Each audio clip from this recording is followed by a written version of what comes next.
ये कहानी है जोंग नामी एक ऐसी फिल्म राइटर की जो अपनी लिखी हुई कहानियों पर फिल्म्स बनाना चाहता है, पर उसके पास कभी इतने पैसे ही नहीं आए। गरीबी की इस जिंदगी से वो तंग आ चुका था। उसे अब एक फिल्म का प्रोड्यूसर मिलने के लिए बुलाता है, जिसने उसे अपने न्यू फिल्म के लिए कहानी लिखने का काम दिया था। यहाँ आकर वो देखता है कि ये प्रोड्यूसर तो बहुत ही कोई बदतमीज इंसान था। वो यहाँ पहले से मौजूद एक राइटर को मार रहा था क्योंकि उसने वक्त पर स्टोरी कंप्लीट नहीं की थी, और स्टोरी तो जोंग की भी कंप्लीट नहीं थी। इससे पहले कि प्रोड्यूसर उसका भी बुरा हाल कर देते, वो प्रोड्यूसर से माफी मांगते हुए उससे 1 महीने का और टाइम मांगता है अपनी कहानी कंप्लीट करने के लिए। लेकिन प्रोड्यूसर उसे 4 दिन का टाइम देकर यहाँ से निकाल देते हैं। घर आते ही वो काम पे लग गया। कुछ अच्छा उसके जहन में आ ही नहीं रहा था। 1 पेज 2 पेज 100 के हिसाब से पेज फाड़ने के बाद वो तंग आ जाता है और पास पड़ा अपने दादाजी का भेजा हुआ एक पार्सल खोलता है। इस पार्सल के अंदर एक खत भी था, जिसे वो पढ़ते पढ़ते ही सो गया। तभी ख्वाब में उसके दादाजी आकर उसे कहानी सुनाने लगे। वो उसे बता रहे थे कि हमारे पुराने घर के नीचे करोड़ों का सोना दबा हुआ है, लेकिन उस घर को तोड़कर वहाँ अब जेल बना दी गई है। सोना ठीक कुएं के पास दबा था। ये सारी कहानी सुनते ही जोंग को होश आ गया। होश में आते ही जब उसने दादाजी का पार्सल देखा तो उसमें उस घर का नक्शा था जो सच में जेल के नक्शे से मिल रहा था। यानी ख्वाब में जो कुछ उसने देखा, जो कुछ उसके दादा ने बताया, वो झूठ नहीं था। यानी जोंग की तो एक बड़ी लॉटरी लग गई थी। अब तो वो दिनों में अमीर हो जाता। लेकिन मसला ये था कि सोने को हासिल करने के लिए उसे जेल जाना पड़ता। बुरे काम तो कभी उसने किए नहीं थे।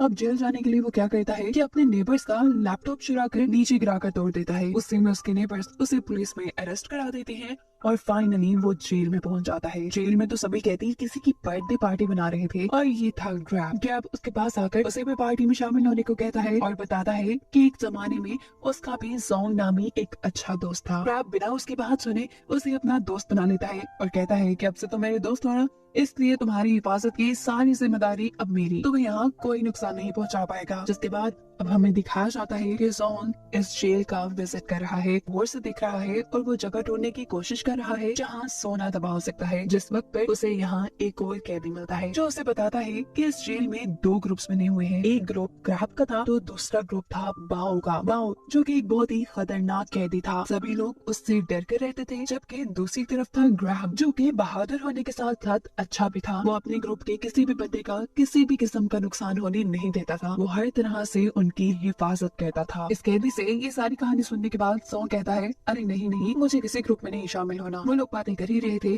कि अचानक कुछ कैदी उसको पकड़कर बाओ के सामने ले आते हैं।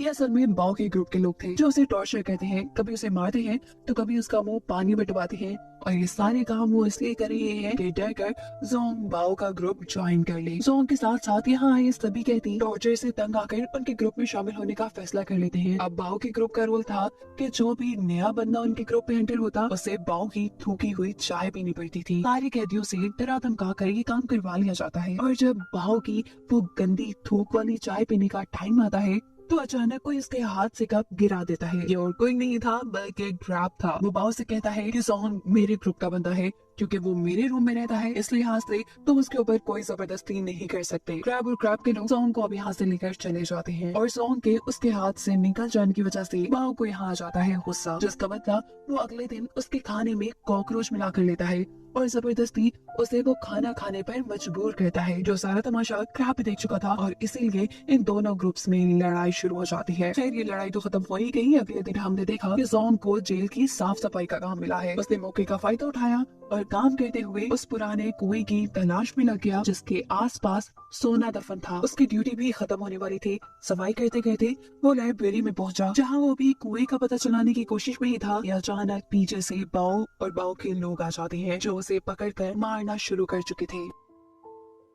मार मार कर वो उसका बुरा हाल कर देते हैं, और अगले सीन में दिखाया जाता है कि ग्रैब यानी जोंग का दोस्त जोंग के लिए काफी परेशान है, क्योंकि वो ड्यूटी खत्म होने के बाद भी अपने सेल में वापस नहीं आया। उसे यकीन था कि इस सब के पीछे जरूर बाओ का ही हाथ होगा। वो बाओ के पास जाकर उससे जोंग का पूछता है। जवाब में बाओ कहते हैं, अरे रे तुम्हारा दोस्त नहीं मिल रहा। मैं बता तो सकता हूँ कि वो कहाँ है, पर तुम्हें मेरी शर्त माननी पड़ेगी, तुम्हें मेरी थूकी हुई चाय पीनी पड़ेगी। ग्रैब जिस जोंग की बहुत ज्यादा फिक्र थी, ना चाहते हुए उसे बाओ की बात माननी पड़ती है। जिसके बाद बाओ के लोग उसे बताते हैं कि जोंग कचरे के डब्बे में है। बिना वक्त जाया किए ग्रैब और उसके सभी साथी जैसे ही कचरे के बॉक्स के पास जाते हैं तो जोंग उन्हें अंदर बंद मिलता है। उसके मुंह को एक प्लास्टिक रैप से बंद किया गया था, जिसकी वजह से वो कुछ ही देर में मर जाता। पर शुक्र है कि यहाँ क्रैब आ गया। क्रैब अपने दोस्त के साथ होने वाली ज्यादती और अपनी बेइज्जती का बदला अब बाओ से लेने का फैसला कर लेता है, और इस बात के लिए अब जोंग भी तैयार है। इसलिए नहीं कि बाओ ने उसे मारा तो उसने कोई बाओ के साथ दुश्मनी बना ली, बल्कि उसका तो सारा फोकस अपने मिशन पे यानी सोने को हासिल करने पे है। वो सोच रहा था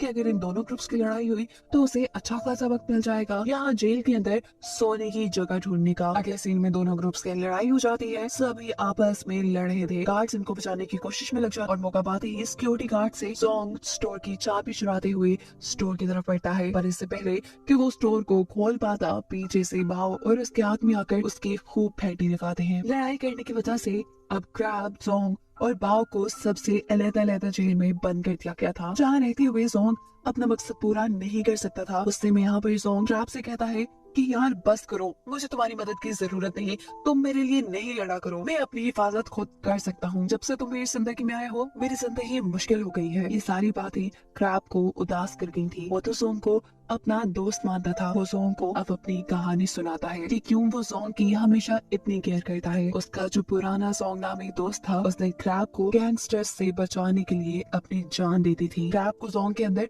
उसका पुराना दोस्त नजर आता था। वो बताता है कि उसके मरने के बाद मैंने उस दिन से कसम खा ली कि जैसे मेरे दोस्त ने मेरी जान बचाई है, ऐसे ही हमेशा मैं अपने साथियों का ख्याल रखूंगा। बस इसीलिए मैं तुम्हारी मदद करता हूँ। क्रैब की ये सारी कहानी सुनकर जोंग भी इमोशनल हो चुका था, और अब वो उसके पास आकर उसे अपने जेल में आने का असल मकसद समझाता है। जोंग उसे बता देता है कि वो यहाँ अपने बेसमेंट में से अपनी फैमिली का सोना चुराने के लिए आया है। क्रैब ने भी अब फैसला कर लिया था कि वो जोंग की उसके मिशन में मदद करेगा, और इसके बदले उसे जोंग से सोने का कोई हिस्सा नहीं चाहिए। इन लोगों ने अब सोना चुराने के लिए एक प्रॉपर प्लान बनाया। सबसे पहले इन्हें स्टोर रूम में जाना था, जहाँ के गार्ड की गर्दन के ऊपर ये लोग एक अजीब सा केमिकल छिड़क देते हैं, जिससे उसकी गर्दन पे एलर्जी हो जाती है। उसे इमरजेंसी में मेडिकल रूम ले जाया जाता है, और पीछे से मौका पाते ही क्रैब उसका यूनिफॉर्म चुरा लेता है। जोंग उस यूनिफॉर्म को पहनकर स्टोर रूम के अंदर जाता है, जहां उसे जेल का एक नया नक्शा मिला, जिसके मुताबिक वो पुराना कुआं जिसके आसपास सोना दफन था वो अब लॉन्ड्री रूम में था। ये लोग जैसे तैसे कर लॉन्ड्री रूम तक पहुंचे, और नक्शे के मुताबिक जहाँ कुआं होना चाहिए था वहाँ उन्हें एक दीवार नजर आई। इन्हें यकीन था कि इस दीवार को तोड़ने पे उन्हें पीछे कुआं मिलने जाएगा। वो इस दीवार को तोड़ देते हैं, जिसके पीछे सच में इन्हें बहुत ही खतरनाक और खौफनाक सा एरिया नजर आता है। ये लोग बड़ी सी लाइट लेकर इसके अंदर घुस जाते हैं, लेकिन यहाँ तो उन्हें कोई कुआं या कोई सोना नहीं मिलता। नाकाम, उदास अब ये लोग वापस आने वाले थे कि तभी यहाँ पर अचानक क्रैब को एक लकड़ी नजर आती है। वो वैसे ही टाइम पास के लिए इस लकड़ी को उठा लेता है, और इस लकड़ी को उठाते ही वहाँ पे एक अलमारी खुल जाती है, जिसके अंदर कई सोने की बार्स थी, जिनकी कीमत 500 करोड़ डॉलर से भी ज्यादा हो सकती थी। ये देखकर तो जोंग की आंखें खुली की खुली ही रह गईं। जोंग ने सबसे पहले इनके अंदर से कुछ बार्स क्रैब को दिए, लेकिन क्रैब कहता है कि मेरा इस सोने पे कोई हक नहीं, ये तुम्हारा सोना है और तुम ही इसे लेके जाओ। ये लोग अब सारे सोने को एक कपड़े में छुपा देते हैं और लॉन्ड्री रूम में रखे हुए कपड़ों के साथ लेकर बाहर आ जाते हैं। ये लोग जानते थे कि लॉन्ड्री हुए कपड़े 22 तारीख को जेल से बाहर जाएंगे, और ये वही दिन था जिस दिन जोंग को भी जेल से रिहाई मिलनी थी। इनका प्लान तकरीबन कामयाब ही होने वाला था, और जोंग इस चीज को लेकर बहुत खुश था। वो क्रैब को बताता है कि अब वो अपना सारा कर्ज उतार कर फाइनली अपना सपना पूरा कर सकता है, यानी वो अब एक प्रोड्यूसर बनकर फिल्म्स बना सकता है।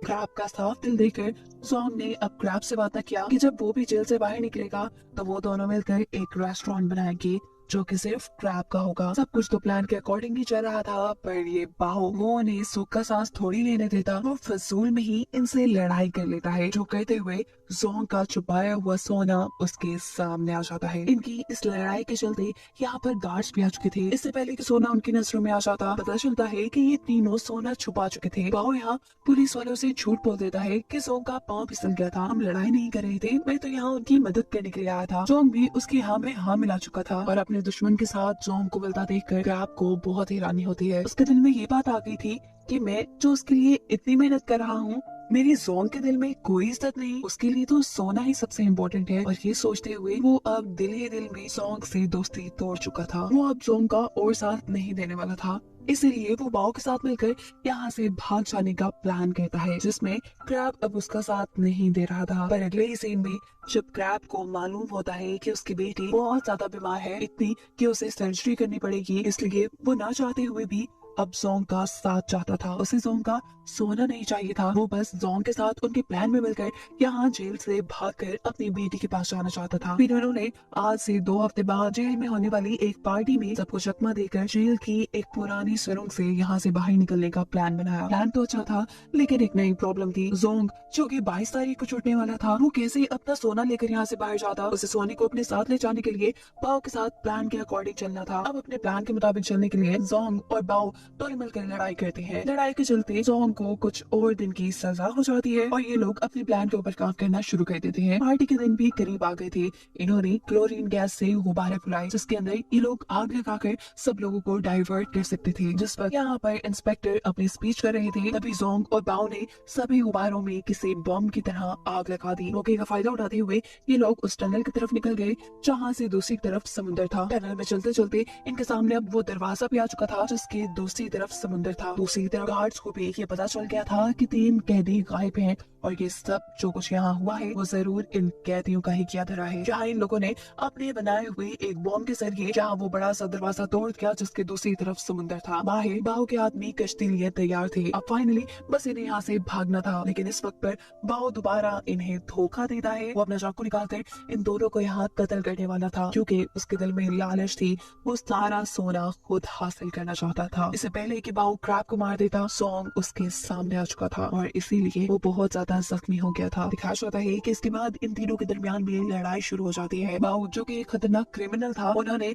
मार कर इन दोनों का बुरा हाल कर दिया था। जहाँ क्रैब अब उससे कहता है कि तुम बेशक सारा सोना ले जाओ, पर हम दोनों को जिंदा छोड़ दो। लेकिन वो क्रैब की बात क्यों मानता? जेल में तो हमेशा क्रैब उसका दुश्मन रहा था। वो क्रैब को अब समुद्र के अंदर गिराना चाहता था और जैसे ही वो क्रैब को गिराता है, पर वक्त रहते ही क्रैब एक रस्सी को पकड़ लेता है, जिसका दूसरा सिरा जोंग के हाथ में था। यानी इस वक्त क्रैब की जान जोंग के हाथ में थी। यहाँ जोंग को वो सारे लम्हे याद आते हैं जब जब क्रैब ने उसकी मदद की थी, एक सच्चे दोस्त की तरह उसका साथ दिया था। और अब वो क्रैब का साथ नहीं छोड़ने वाला था। क्रैब के ठीक सामने बाओ भी खड़ा था, अपने एक हाथ से रस्सी को पकड़े हुए।